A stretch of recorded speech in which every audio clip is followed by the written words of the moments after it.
Jeg har trukket forløbet Ungdom under pres og trukket følgende bilag. Belønning ødelægger din motivation, hvilket er en kvalitativ undersøgelse. Piger i 9. klasse lider under forventningspres fra alle sider. Og bilag 3, karakterræs blokerer for gymnasieelevers læring, hvilket har ledt mig frem til følgende psykologiske temaer. Det her med unge i en senmoderne tid, og præstation, og motivation, arousal og spændingsregulering, hvor bilagen ligesom lægger op til den her følgende problemformulering. Hvorfor mistrives unge i en senmoderne tid, og hvordan sikrer vi et sundt og lærerigt læringsmiljø for unge i en senmoderne tid? Og det hele det kan jo egentlig starte med, at vi skruer tiden tilbage til det, Giddens kalder for aftraditionalisering, hvor at der ligesom er sket et brud med samfundets tidligere normer, værdier og traditioner, og man er ikke længere bundet til at fortsætte i vores forældres fodspor, og der er sket den her øget individualisering, hvor mennesket er kommet i centrum, og det kan også godt forklares med siges kulturelle frisættelse, hvor mennesker er blevet mere frisat, vi er fri til selv at vælge vores egen identitet og fremtid, og vores liv er ikke længere forbestemt, og der er så en høj grad af frihed og ansvar. Og det hænger også godt sammen med det Giddens han kalder for et identitet som et refleksivt projekt, hvor vi ligesom selv skal skabe opretholde vores egen identitet. Vi skal hele tiden genspejle os i vores omgivelser og dem vi færdes med. Det der med, hvem er jeg, hvem vil jeg gerne være, og jeg reflekterer også over sådan, hvordan andre reagerer og opfatter os. Og det ses jo også i bilag 2, linje 82. Jeg vil gerne ligne noget, der er perfekt, selvom det ikke findes. Altså der er ligesom skabt den her perfekthedskultur, og det hænger jo egentlig godt sammen med det, Svend Brinkmanns 3 faktorer handler om. Og det er, for det første er det tempo, den her acceleration, at der er sket en effektivisering i uddannelsessystemet, hvor der er ligesom et stigende tempo i alt, og alt skal gå så hurtigt, og det her med præstationskrav i mål så vejes hele tiden, og det sidste, det er psykologisering, hvor unge diagnostiserer eller misbruger eller fortolker sygdom, som de egentlig ikke har. Det han også siger, hedder patologisere almindelige ungdomsproblemer, som vi også ses i bilag 1, linje 123, vi skal passe på med at sygeliggøre en hel ungdomsgeneration, og bilag 2, linje 127, vi skal være bedre til at skelne mellem, om noget er mistrivsel eller almindelige ungdomsproblemer. Og alt det her, det leder sådan lidt frem til den her mistrivsel, fordi at vi unge hele tiden er præget af de her 3 faktorer. Og det hænger også rigtig godt sammen med SIGEs lejlighedsobservation, det der med, at man er præget af overselvbevidsthed, hvor vi ligesom er optaget af at finde ud af, hvordan andre egentlig, opfatter os eller fortolker os. Og det ses også i bilag 2, linje 102-103, bilag 2, linje 183, jeg er bange for, hvad folk tænker om mig. Så det ligger også lidt i citatet, som også ligger op til SIGEs psykologiske resonans, det der med, at man er på jagt efter andres bekræftelse, den der følelse af at tilhøre og blive bekræftet af andre, som også ses i bilag 2, linje 102-103. Hver 4. 9. klasses pige i spørgeskemasundersøgelsen føler, at de skal se ud på en bestemt måde for at blive accepteret i klassen. Og så vil jeg gerne fortælle noget om præstationer, og det består egentlig af 3 dele. Det der med, at man kan noget, man gør noget, og man bliver noget. Og så er det egentlig det her, vi har skabt i et præstationssamfund, hvor man ligesom skal præstere i alle livets arenaer, hvor SIGE også mener, at der er ligesom et øget fokus på præstationer, som vi også ser i bilag 2, linje 100-101. I det dybdegående interview fortæller piger, at de føler, at de skal præstere på toppen i alle arenaer i deres liv, hvilket så, fører til det her præstationspres, som hæmmer unges mentale og fysiske helbred. Og det kan også godt ligge i det, vi kalder for rolleforventning, fordi at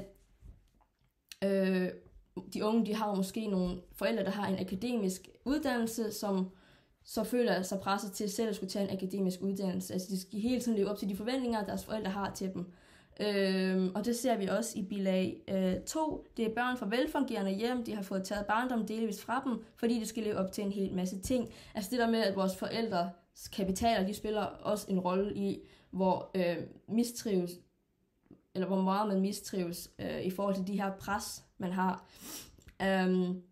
Og så har jeg forklaret noget om motivation, og det har vi ligesom for Ryan og Daisy's selvbestemmelsesteori, det der med, at vi arbejder med forskellige former for motivation, og der er selvfølgelig den indre motivation, hvor vi ligesom er drevet af lyst og interessebehov, og så er der, hvorimod den ydre motivation, det er sådan drevet af belønninger og nødvendigheder, eller social pres, kan vi også kalde det, det der med, det er de udefrakommende faktorer. Og det ses også i bilag 1, det der med, at de japanske hjerneforskere har udforsket vores indre motivation,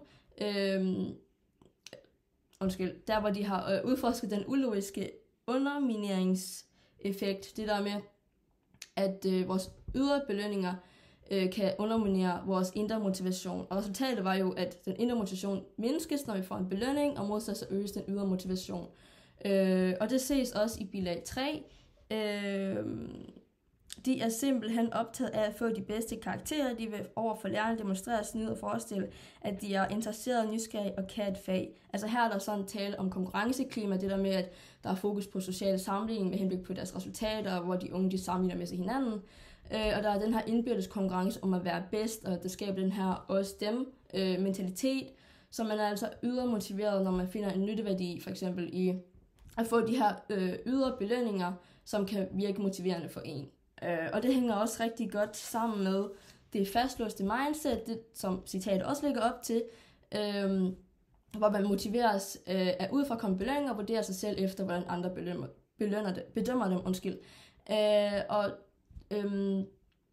De unge med det her fastlåste mindset, de kan godt have en tendens til at snyde, som også ses i citatet, og de undgår ligesom udfordringer, fordi at de ser ligesom en fordel i at snyde, fordi at de ikke tør at springe ud i at tage den rigtige test, og derfor vil de få de bedste resultater ved at snyde.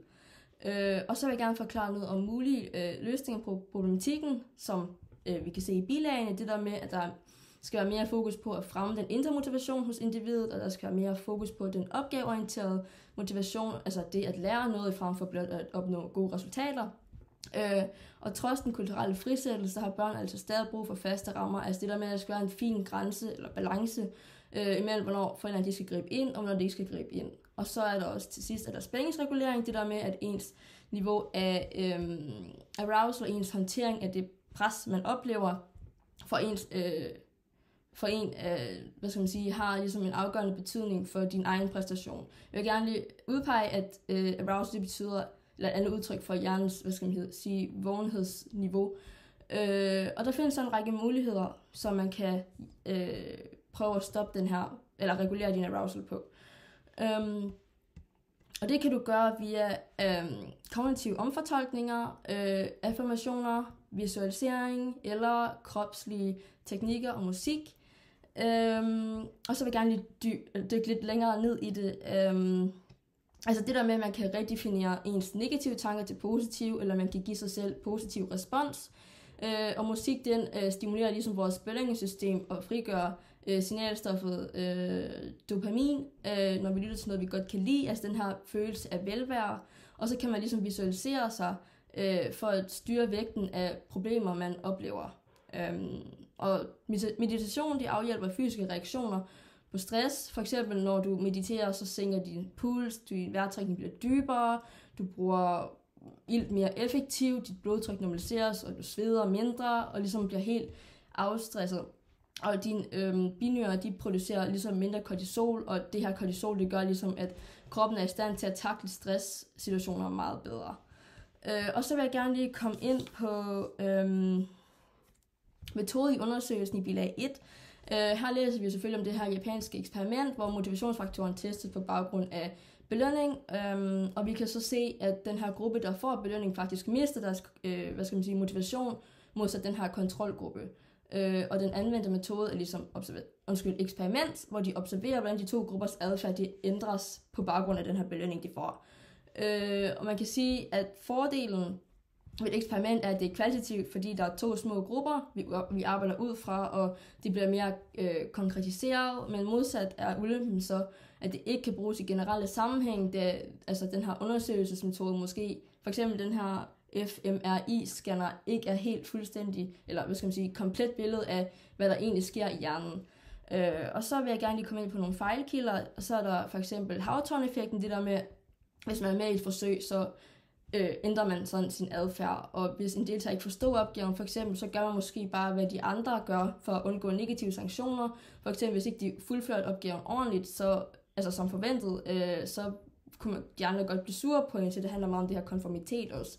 Og til sidst er der selvrepræsentationseffekten, det der med, når man bliver observeret, og man ved, at man er med i et forsøg, at man bliver vurderet af andre og sådan noget, så vil man jo også gerne tage sig bedst ud. Og ja, et sundt og lærerigt læringsmiljø for unge i en semoderne tid kan sikres ved for eksempel at have mere fokus på at fremme den indre motivation hos individet og den opgaveorienterede motivation. Og trods den kulturelle frisættelse, så har børn altså stadig brug for faste rammer, og vi skal gøre unge mere opmærksom på spændingsregulering. Og så vil jeg kort lige diskutere min egen besvarelse. Jeg kunne måske godt have kommet dybere ind eller ned i individets arousal-niveau og videre ned i, hvordan måske det her arousal-niveau det kan påvirke individets fysisk og mentalt. Jeg kunne måske også godt komme ind på bilag 1's metode sådan langt tidligere, fordi så kunne jeg jo måske bygge videre på mine analyseresultaterne af det. Og jeg vil også gerne lige pointere en ulempe ved bilagene. Det der med, jeg synes det er påfaldende, der i bilagene kun er taget udgangspunkt i unge, der oplever pres eller mistrivsel, og måske ikke unge, der faktisk trives i det her samfund.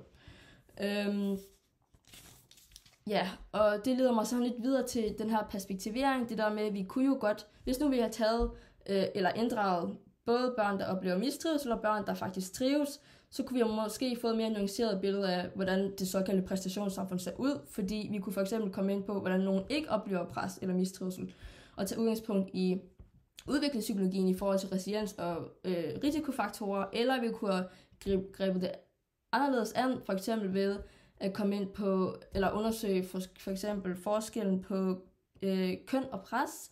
Det der med i bilag 2, så ser vi en del flere piger, de oplever mistrivsel, hvor vi i stedet kunne tage udgangspunkt i kønsforskel i barndommen og i ungdommen, eller Baron Cohens teori om mænd og kvinders hjerner, det der med, at vi kunne komme ind på, hvorfor piger har lettere ved at indleve sig i hinandens følelser, og det der med, hvordan de har lettere ved at italesætte problemer, end drenge har, eller man kunne komme ind på, hvorfor drenge egentlig har bedre regnefærdigheder end pigerne, hvilket måske kan lede til, at de føler sig mindre presset i skolen, fordi de har akademiske højere, faglighed.